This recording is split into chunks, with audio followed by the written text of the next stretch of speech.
একটা সন্তান তার কর্তব্য আর কি, একটা দায়িত্ব, যে আমাকে যা এত বড় করছে, রক্ত মাংস আমার শরীরে যা, এটার সমস্ত কিছুর মালিক আল্লাহ পাকের পরে বাবা মা।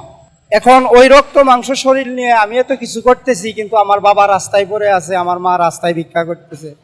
এটা তো মনে করেন ঠিক না, এটা অমানসিক।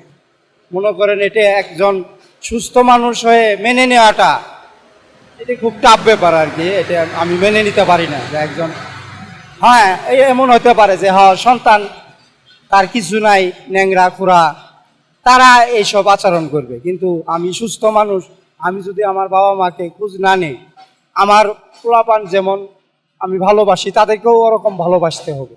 এটা সকল সন্তানদের উদ্দেশ্যে আমার দাবি এবং কথা, যে আপনারা আপনার বাবা মার খোঁজ নেন, সে কোথায় আছে। আর যাদের পৃথিবীতে বাবা মা বেঁচে নাই সেটা আলাদা কথা, কিন্তু যাদের বাবা মা বেঁচে আছে তাদের উদ্দেশ্যে আমি বলি যে আপনারা আপনার বাবা মাকে খোঁজ নেন। তাহলে আল্লাহ পাক আরো রহমত করবে, আপনি আরো শান্তি পাবেন, পৃথিবীতেও আপনার শান্তি হবে, আখেরাতেও শান্তি হবে।